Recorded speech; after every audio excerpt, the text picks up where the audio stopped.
3 जून 2025 यानी कि ज्येष्ठ माह का मंगलवार, चौथा मंगलवार और ज्येष्ठ माह का बड़ा मंगलवार। और इस दिन अगर आप एक छोटा सा उपाय कर लेते हैं तो आपके घर में कभी भी दुख, कभी भी संकट नहीं आते हैं, क्योंकि ज्येष्ठ माह में पड़ने वाला हर मंगलवार बड़ा मंगलवार कहलाता है। क्योंकि ज्येष्ठ माह के मंगलवार को श्री राम जी और संकट मोचन हनुमान जी का मिलन हुआ था, यानी कि एक दूसरे से पहली बार वो मिले थे। तो इतना शुभ और इतना अच्छा और इतना कहना ये है कि इतना शुभ दिन फिर पता नहीं आपको कब मिले। एक बार ये महीना चला गया और फिर 1 साल बाद ही आपको ये मौका मिलेगा, तो आपको इस मौके को नहीं गंवाना है। और इतने अच्छे और इतने शुभ अवसर पर आपको एक छोटा सा उपाय आपको अपने घर पर करना है।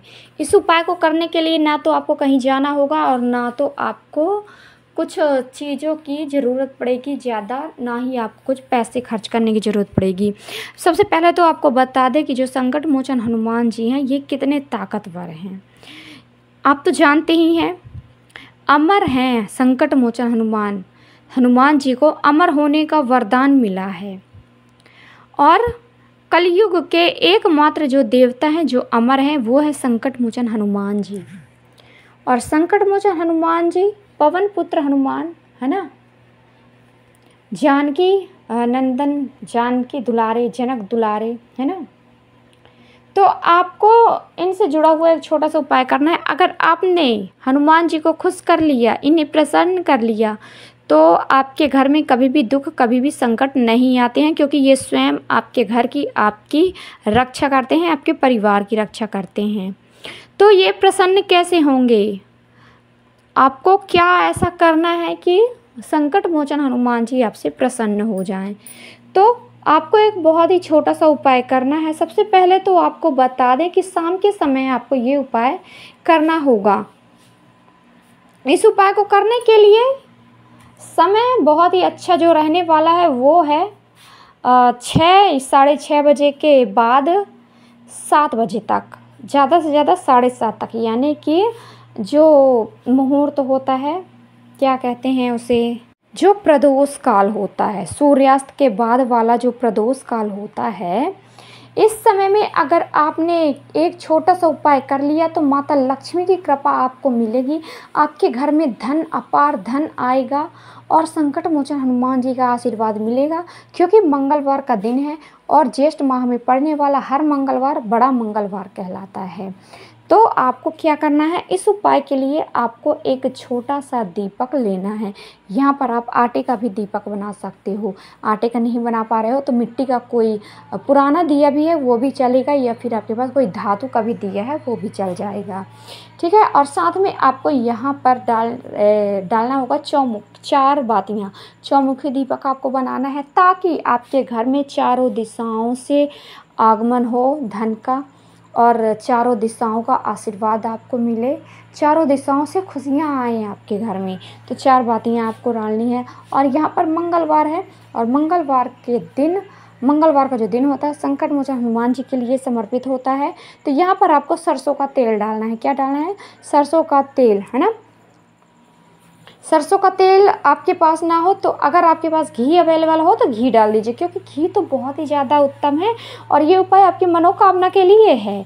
तो आप घी डाल दीजिए, तो इससे बहुत ही ज़्यादा उत्तम होगा, घी डाल दीजिए। और फिर साथ में आपको क्या लेना है? साथ में आपको लेना है थोड़े से चावल के दाने आप ले लीजिए, जिसे कहते हैं अक्षत। क्या कहते हैं? अक्षत आप ले लीजिए थोड़े से। और इन चीज़ों को लेकर जाना है अपने घर के मुख्य द्वार पर कर सकते हैं ये उपाय। और अगर आप बाहर जा पा रहे हो शाम को, तो आप संकट मोचन हनुमान जी के मंदिर में जाकर ये दीपक प्रज्वलित कर दीजिए। अगर आप मंदिर में चले जाते हो ना हनुमान जी के, तो ये तो और भी ज़्यादा सोने पे सुहागा होगा, है ना। क्योंकि आप स्वयं हनुमान जी के पास गए हैं, संकट मोचन हनुमान जी के पास गए हैं अपनी मनोकामना को बोलने के लिए, आपकी जो मनोकामना है वो बोलने के लिए, आपकी जो मन्नत है वो बोलने के लिए।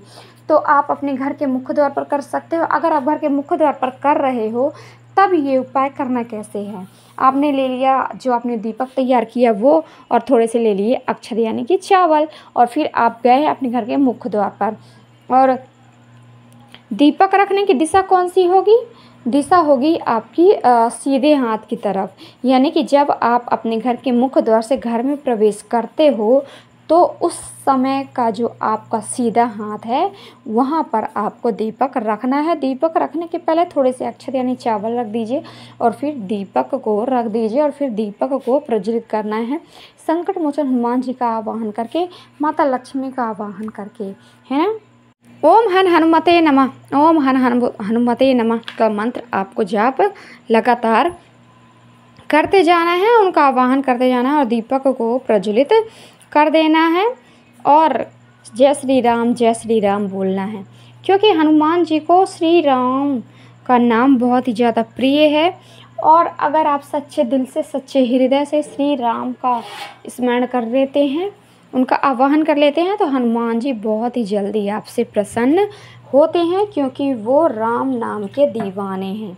जहाँ पर राम नाम उनको सुनाई देता है वो वहीं जाते हैं सबसे पहले और उनसे सबसे पहले बहुत ही ज़्यादा प्रसन्न हो जाते हैं। तो आपको ये उपाय ज़रूर करना चाहिए। ये तो उपाय था जब आप घर पर कर रहे हो, है ना, घर पर कर रहे हो ये उपाय और मुख्य द्वार पर। और अगर आप हनुमान जी के मंदिर में जा रहे हो तो साथ ही साथ आप कुछ भोग भी ले जाइएगा, जैसे लड्डू हो गया, है ना। उन्हें लड्डू बहुत ही ज़्यादा पसंद है और लाल कलर की जो चीज़ें हैं वो उन्हें अर्पित की जाती हैं, है ना। तो जब आप मंदिर में जा रहे हो तो भोग भी ले जाइए और इस दिन भोग के साथ साथ आप एक पत्ता तुलसी का ज़रूर डालिए, क्योंकि तुलसी के साथ अगर आप भोग लगाते हो हनुमान जी को तो वो बहुत ही जल्दी, बहुत ही ज़्यादा प्रसन्न हो जाते हैं। तो सबसे पहले आप उनका स्मरण कीजिए, आवाहन कीजिए और फिर आप भोग लगाइए। भोग लगाने के बाद आपको करना क्या है, हनुमान जी के चरणों के पास आपको एक चुटकी चावल रखना है, वहाँ पर दीपक रखना है, दीपक को प्रज्वलित करना है। दीपक को प्रज्वलित करते समय राम नाम का स्मरण करना है, सीताराम आपको बोलना है ना, सीताराम बोलना है और दीपक को प्रज्वलित कर देना है। ये उपाय आप करते हैं। दीपक को प्रज्वलित करने के बाद आपको अपनी मनोकामना बोलनी है, हनुमान जी से प्रार्थना करनी है आपको, है ना। हनुमान जी से प्रार्थना करनी है कि हे संकट मोचन हनुमान, हे कलयुग के देवता, आप अपने भक्तों के ऊपर कभी भी कोई भी संकट नहीं आने देते हो। ठीक उसी प्रकार से हम आपके भक्त हैं, आपसे प्रार्थना करते हैं, आपके चरणों पे नतमस्तक हो रहे हैं। आप हमारी प्रार्थना को स्वीकार कर लीजिए और आप आज से और अभी से आप मेरे और मैं आपका हुआ। ये ज़िंदगी, ये जीवन आपके हाथों में है। अब आप जैसे भी इसे संभालो, अब आप ही हैं मेरी जीवन नैया के खिवैया। अब आप ही संभालो ये जो मेरी जीवन है और मेरा परिवार, मेरे रिश्तेदार, मेरे सब कुछ, मेरी धन दौलत सब कुछ आपका है, आप पर समर्पित है। आप जो चाहो वो करिए और मेरी जीवन की नैया को आप संभालिए और चलाइए। आप मुझे अपना दास बना लीजिए। इसी प्रकार से आपको अपनी मनोकामना भी बोल देनी है, कुछ अपनी तरफ से भी कुछ बोल दीजिएगा, है ना। और ये उपाय ज़रूर करें। तो दोस्तों आपको बता दें कि अगर आपने पूरी सच्ची श्रद्धा से, सच्चे दिल से, सच्चे हृदय से ये उपाय कर लिया तो हनुमान जी ज़रूर आपकी प्रार्थना सुनेंगे, हनुमान जी का आशीर्वाद ज़रूर आपको मिलेगा। तो ये उपाय ज़रूर करें। साथ ही साथ मेरी वीडियो को लाइक, चैनल को सब्सक्राइब करके जाएं। तो दोस्तों आपका दिन शुभ हो, मंगलमय हो, यही कामना रहेगी मेरी हमेशा ईश्वर से। तो कमेंट बॉक्स में जयकारा लगाना ना भूलें श्री राम का जयकारा लगा दीजिए, बालाजी महाराज का जयकारा लगा दीजिए और अपने इष्ट का जयकारा लगाना ना भूलें। जिन्हें आप सच्चे दिल से, सच्चे हृदय से मानते हो, उनका जयकारा ज़रूर लगाएं। श्री राम जी का जयकारा लगा दीजिए। तो दोस्तों, मेरी वीडियो को लाइक ज़रूर कीजिएगा, जो बिल्कुल फ्री है। चैनल को सब्सक्राइब कर रहे हैं तो बेल आइकन को प्रेस कर दीजिएगा, ताकि हमारी जो वीडियो की नोटिफिकेशन है सबसे पहले आपको मिल जाएगी। तो एक बार और आपका दिन शुभ हो, मंगलमय हो, यही कामना है मेरी हमेशा ईश्वर से। हर हर महादेव। जय शिव शंभू। जय हो भोलेनाथ की।